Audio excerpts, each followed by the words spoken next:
네, 여러분 안녕하십니까. 유시민 씨 올해 60살입니다. 이순이라고 하죠. 귀가 순해지는 나이다.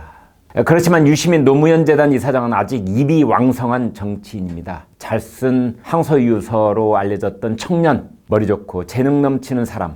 그러나 국회의원이 됐을 때 하얀 바지 차림으로 풍파를 일으켰던 사람. 옳은 말을 싸가지 없이 한다. 이런 말을 들은 사람. 자신의 말빨로 누구든 설득할 수 있다고 믿는 사람. 장관도 했고 베스트셀러 작가도 했고 유튜브도 하고 지금은 대선 출마 여부로 배를 젓고 있는 사람. 네, 오늘은 이다나 유시민에 대한 철저 탐구입니다.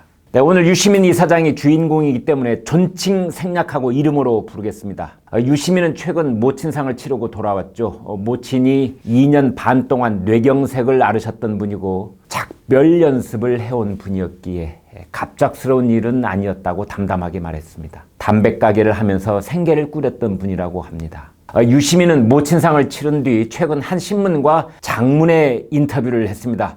유시민은 이렇게 말했습니다. 설령 진보 계열이 위기에 몰리거나 그 어떤 상황이 돼도 제가 정계에 복귀할 의무는 없다. 제 마음은 변하지 않을 것이다. 이 대선 불출마를 다시 한번 다짐하는 말로 들렸습니다. 그러나 유시민은 노무현 대통령 10주기 시민문화제에서 양정철 민주연구원장과 얘기 중에 이렇게 말했습니다. 하고 싶은 것은 뜻대로 안 되는데 안 하고 싶은 것은 뜻대로 된다. 이건 또 무슨 말일까요? 당연히 유시민의 속뜻은 뒷부분에 있습니다. 안 하고 싶지만 등 떠밀려 나갈 수도 있는 것 아니냐. 이렇게 해석됐던 것이죠. 최근 인터뷰에서도 자신의 대선 출마와 관련해서 이렇게 말했습니다. 당장 먹을 밥은 아니지만 유사시에 먹을 수 있는 식재료를 비축해두면 좋으니까요. 당장 먹을 밥. 이건 앞에 나서는 대선 후보들. 비축 식재료. 이건 유사시 대타로 뛸 수 있는 후보를 뜻합니다. 자신이 그러한 상황이라는 뜻이죠. 유시민은 양정철 앞에서 중이 제 머리 못 깎는다 이런 속담도 얘기했습니다. 내가 정계 은퇴를 반복해서 확인해 왔는데 어떻게 내 입으로 대선 출마 얘기를 할 수 있겠느냐. 양정철 당신이 내 등을 좀 떠밀어다오 이런 뜻으로 그 당시에 읽혔습니다. 평화당의 박지원 의원도 그가 출마한다고 말했습니다. 팟캐스트에 출연했을 때 박 의원이 유시민에게 앞으로 대통령이 돼도 나와 단독 면담을 하자 이렇게 말했더니 유시민이 웃으면서 그렇게 하자 이랬다는 거죠. 한 민주당 의원은 말했습니다. 유시민은 응원단장이 되겠다고 한다. 그렇지만 그라운드의 주전 선수보다 응원단장이 너무 인기가 치솟을 경우에 유시민이 선수로 뛸지 응원단장이 될지는 지켜봐야 한다. 자, 여기서 김광일의 입이 분석 들어갑니다. 먼저 민주당 쪽 잠룡들의 면면을 살펴보면 결코 만만치 않습니다. 안희정 전 충남지사 2심에서 유죄 판결 현재 수감 중입니다. 일단 젖혀두겠습니다. 조국 민정수석, 이 조수석은 매우 이례적으로 지난 5.18 기념식의 모습을 보였습니다. 총선에서 부산 차출론에 힘이 실리는 상황입니다.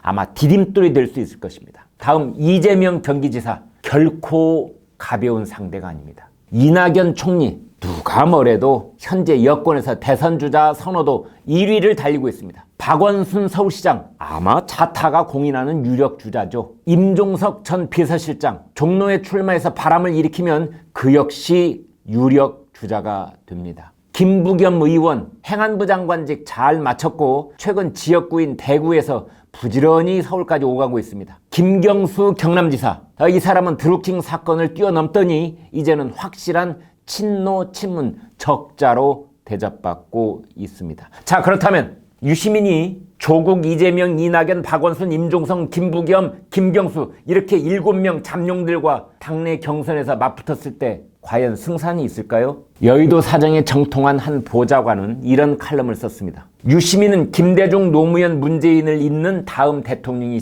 되고 싶을까? 아주 간절하게 그럴 것이다. 하지만 결국 유시민은 대선에 출마하지 않을 것이다. 이유는 단순하다. 대통령이 될 수 없다는 사실을 본인이 누구보다 잘 알 것이기 때문이다.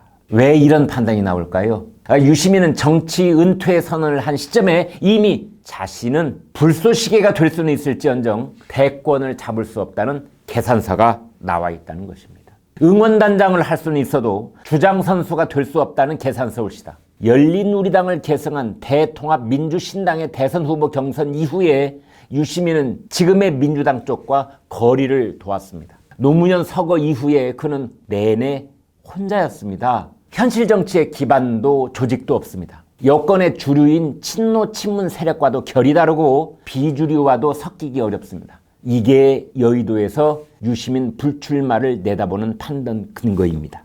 게다가 최근 유시민은 한국당의 심재철 의원과 1980년 합수부에 있었던 진술서 배신자 논쟁을 벌여 아무 이득도 없었고, 또 황교안 한국당 대표를 두고 광주 시민에게 쳐다보지도 말을 섞지도 악수도 하지 말라고 했다는 논란, 그리고 악수 패싱 비난에 휩싸여 청와대와 김정숙 여사에게 큰 부담을 안기고 말았습니다. 그것이 지금 유시민의 현주소라고 할 수 있겠습니다.